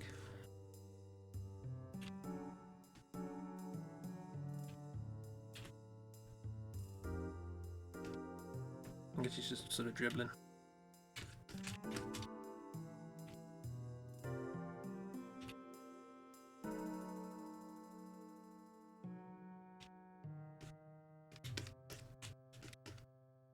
She's looking more and more like Strong Jessie every time I draw her. I'm trying not to let that happen. Strong Jessie wearing Sonic's clothes.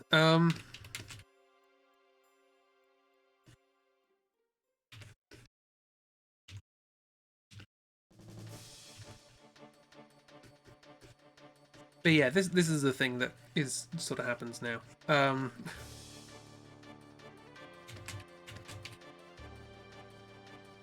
Really? You do legitimately think this might be at least partly magic related? Interesting. Like there's a kind of fate thing going on. I won't go into too much detail. They're in love because otherwise the cover art wouldn't make any sense. I guess we're almost going to get into the nitty gritty of what the game is about. Yeah, disc 3, that's when we actually learn what this game's about. But one of the main themes, there are two main themes in this game, and one of them is love. Did you guess that up until this point? We haven't encountered the other theme either. Not yet, but we're about to. Next time.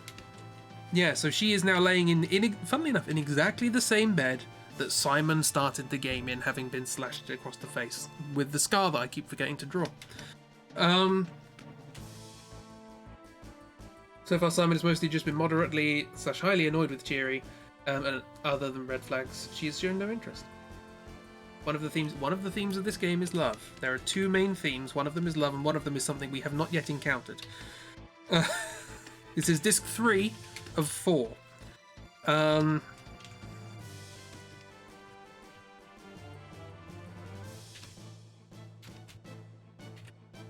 To be fair, actually, if you could... I can't really talk about this because it's big spoilers for the end of the game, but to Ragdoll, I don't exactly know what you're talking about with magic related, but if you recontextualized everything that sort of happens here as part of the plan, that kind of makes sense, and it excuses a lot of the really bad decisions that are made at the end of this game. It doesn't excuse them, but it gives them a reason for happening.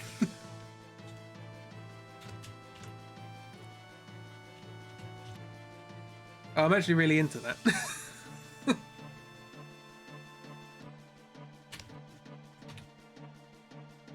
Scar. Always forget it.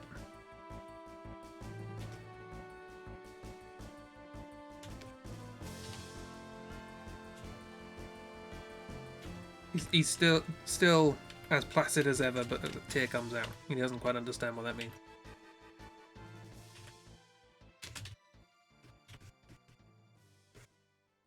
Also a floating head.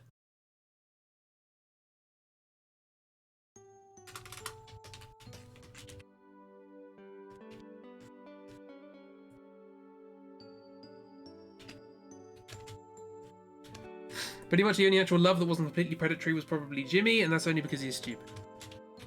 He's a lovable stupid, though.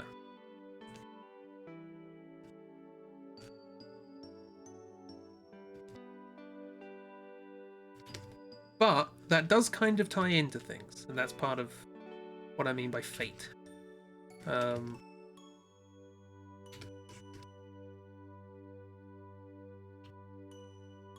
Looking a little bit like Darren Weeks here. Dallin? It's like cute stupid, not that much stupid. I mean both. Yeah, because there's an element of like, you know, a love that never happened and so on and so forth. Because I don't know if anyone picked up on it last time, but I did mention that when it was talking about what's his name? Jimmy Jen. When Jen meets, he's a dumbass but he cares, yeah. He threw his friends down a cliff, yeah. But only because he cares about them. So when Jen comes to meet Jimmy when he's in the village and being looked after by Jessica, and he talks about, I mentioned last time, he talks about No and what happened to No, who's the pianist that he very, very briefly had a thing with. And he inspired the song, and he inspired her to actually go out and become a singer, and she became a famous singer, and she has a song called Eyes on You about somebody in the crowd of one of her concerts who's so on and so forth. He's an idiot, he doesn't pick up on the fact that the song's about him. Anyway, turns out she's now happily married, in a relationship, so on and so forth. And I did mention at the time that she is in a relationship with somebody in the Galbadian military, who is a general with the last name Jen Errol. So that's something. And we may or may not have had some sort of indication, possibly, that you know, there's the whole blood thing. The Moombas can smell blood, and they keep calling Simon Jimmy.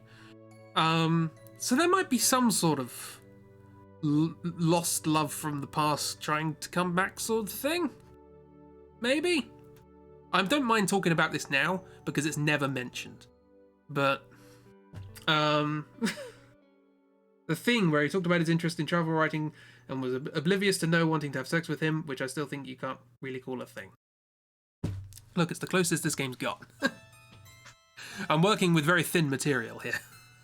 There's going to be some tears. So, yeah. Basically, there's an implication that this was a love that was always destined to be because his dad and her mum almost had sex. I don't know. It's weird. This game is strange. Anyway, more importantly, while he's crying over Chiri being in a coma, a very high-pitched noise happens.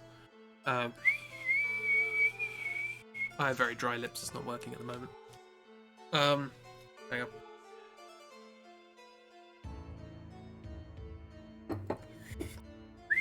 Nope, nope.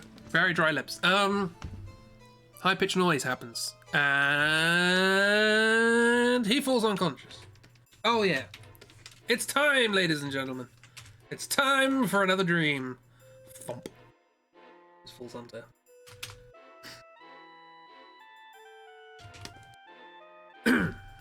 And that's where we're going to pick up next time. Oh yeah, the dreams are still happening.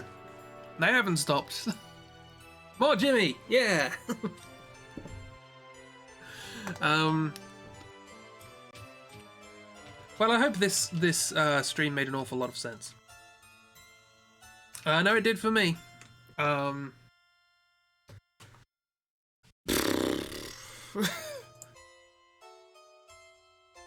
we all following this? I hope we're all following this. Yeah. So, before I sneeze, tomorrow we're gonna be doing some games. We're gonna be playing some more. And sure didn't, but that's okay. The storytelling is bad at the best of times. But when it's trying to be filtered through me. Yeah. So, yeah, tomorrow, some more Poke Souls. If you missed it on Sunday, we played Dark Souls 3 mod, where you can catch and fight with monsters. It's a Pokemon mod, basically. And it's fun. We're going to be playing it for Wednesday and Saturday, and then that's going to be it, because that's the last game stream of the year. The actual last game stream of the year isn't going to be a game stream. We're going to be doing a sort of look back and look forward of the year and the next year. And yeah. Having a chat about what we want to do next year, and having a chat about what we've done this year, and the good things and the bad things, and the things we can improve, and the things we can learn from, and the things we're going to try and do, and the things that we said that we were going to try and do this time last year, and we still haven't. So, yeah. I have plans, and I will see those plans come to fruition, if it breaks me. Yeah. The one plan I really want to happen is to clear this nose, because you could probably tell I'm getting more and more bunged up as this stream goes on. Bloody colds, honestly. Yeah, thank you everyone for coming along. Hopefully this was entertaining in a baffling way. If it was entertaining in any other way, I apologise. That was not the intention. It has to be purely baffling. Yeah, tomorrow, some games. Don't know if there's going to be a chip stream on Thursday because it's Christmas Eve, but we'll see how it goes. I'm available. I'm not doing anything. So, yeah. And what's entertaining? No, I want it to be baffling. Thank you for coming along. Have a wonderful time, everybody. Have a good week. I'll pause this and take it back to the beginning so we can hear Pinches and Patches theme. It's always a good time. Yeah. Might stream in the afternoon, maybe? Ooh, fun. I'll keep an eye out. Oh, I might, if I'm not entirely congested in the morning, I might actually try and record a video tomorrow. That's part of the plan. So look forward to that, hopefully, maybe, patrons, possibly. Either that or just keep working on the murder mystery thing. Yeah. Gasp video. That'll be pretty short, wouldn't it? End. Yeah. We'll see. I have long form videos that are just sort of going to be general videos, and then short videos that are going to be Patreon exclusive. Patrons will obviously see things in advance, of course. But, yeah. Have a wonderful time, everyone. Thank you for coming along. Thank you for indulging this nonsense. And I will see you in the future. Goodbye.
Bye.